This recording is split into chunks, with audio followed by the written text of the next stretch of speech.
Next, my new BFF Taylor Mason, who brings an interesting sensibility as somebody not only an alum of ours, but somebody who communicates with audiences based on his insights into who they are and what they know.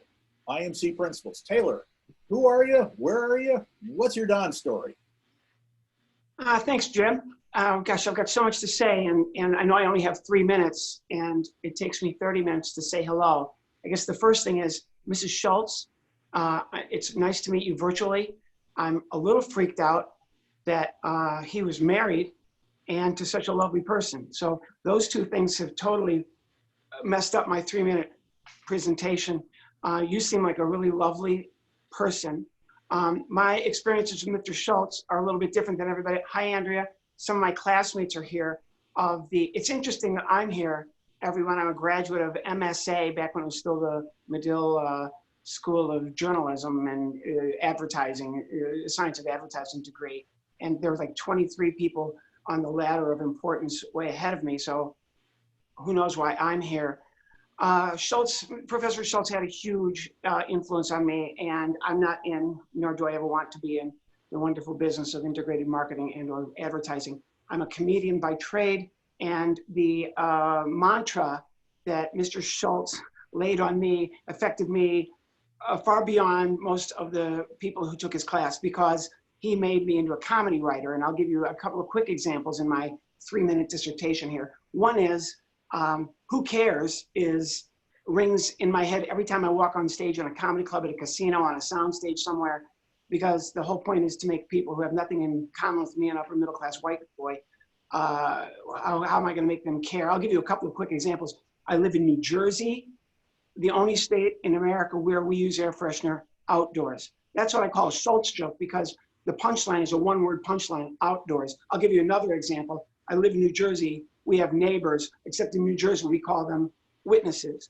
These are Don Schultz inspired jokes that work for just about every kind of audience, because it's his, I can hear him telling me, let's see, I think in September of 1982, I was just a great student. I was an amazing student. There was so much purple on my paper. I honestly thought I was gonna be Prince. The fact that he singled me out on a regular basis, one of my favorite moments, sitting next to Mary Beth Samuel, I don't know if she's here, but he came over to me and pointed at me and he said, "Your problem is you don't like to think." And that's exactly right. He's exactly right. I had a lot of cantankerous, gosh, to get through this in 3 minutes, I actually tried to one-up Mr. Schultz, which was a lot of fun, I think, for the class. At the end of our school year, actually, he told the whole class that we were one of the most entertaining groups that he'd ever had. I don't know if that was a good thing or a bad thing, but one day I decided I'm gonna nail him. The answer, I can't remember what it was. You know, we get these projects for potato chip company, real estate agency, dad's group, all these different things. And he was always use powerful words and be efficient, be succinct. Okay, so I'm gonna do a one-word answer. So I just took a piece of paper and I wrote down location and put it on a piece of paper and put my name on it, just scrawled my name on it. And lo and behold, that day, the answer was location. So he's looking through the papers and he finally comes to mine and he holds it up and he looks at it and he doesn't say anything. He just crumpled it up and threw it away and went on to the next paper. My one moment of glory, and he took it away. He's influenced me. You cannot imagine. I've been with comedy writers. I graduated in 1983, and I've been with comedy writers. I've been with comedy superstar celebrities, and I always tell people, well, a great example, there's a young lady trying to get her set together with The Tonight Show, and she's got a joke, and the joke is, okay, it's, we gave my mother plastic surgery. We took away all of her credit cards. And I said, no. It's gotta be a one-word punchline. We took her credit cards away. Oh yeah, so I've made a living basically doing that. Oh, and one other thing that has nothing to do, but I promised someone in my class. There are people in my class who are actually, what is this?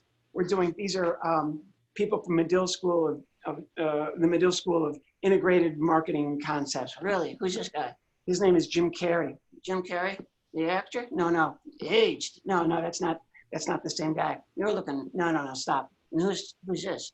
That's Mrs. Schultz, Don Schultz. Is actually, to be in the business of ventriloquism right now, this is a boon time for the business of ventriloquism, because I don't think there's ever been a better time to be a ventriloquist. Hold that for me. To be a ventriloquist than in 2020 during a pandemic, when you're not allowed to go out of your house without one of these on. This is great. Yeah, it's awesome. Right. You can say, Peter Piper picked a peck of pickled peppers. I know, it's incredible. So this has been, my career there is no doubt in my mind at all. I live in a house far more than I ever possibly could have deserved. I have 2 wonderful kids. Today's my wedding anniversary, so I'm happy to take a few minutes out. I'm married to a saint. We've been married for 34 years as of today. She plays a little game with me every morning called Guess What Mood I'm In Today, which, by the way, is a game that I've never won. So you guys, Jim, everybody, Mrs. Schultz, everyone, thank you so much for letting me be a part. He was just an amazing influence on me. I would not have half the life that I have had if it were not for Don Schultz. And what's weird about that too is he never knew. So I'm so glad that I can come on here and tell you how much he influenced me. And to this day, I walk on stage. I do these virtual comedy shows just like this, believe it or not. And my first thought is, who cares? How am I gonna make all these people, I can hear him. Who cares? You know, so, and listen, he was amazing. He was, you know, just the most amazing person. So thank you very much. Jim, thank you. Mrs. Schultz, thank you. And all my classmates that are watching, I apologize sincerely for me. Okay, bye. Taylor, thank you. That was great. It is now. First of all, it's good to see Taylor bounce back. When part of the story when Gary and I had lunch with him, just I guess it was early February, Heidi. Don also talked about his ability to change course, his ability to be agile, yeah. And now we're seeing Taylor's ventriloquism skills evolve to the new age. And look, this is a guy who used to make a lot of money on cruise ships, so I'm glad he's doing well.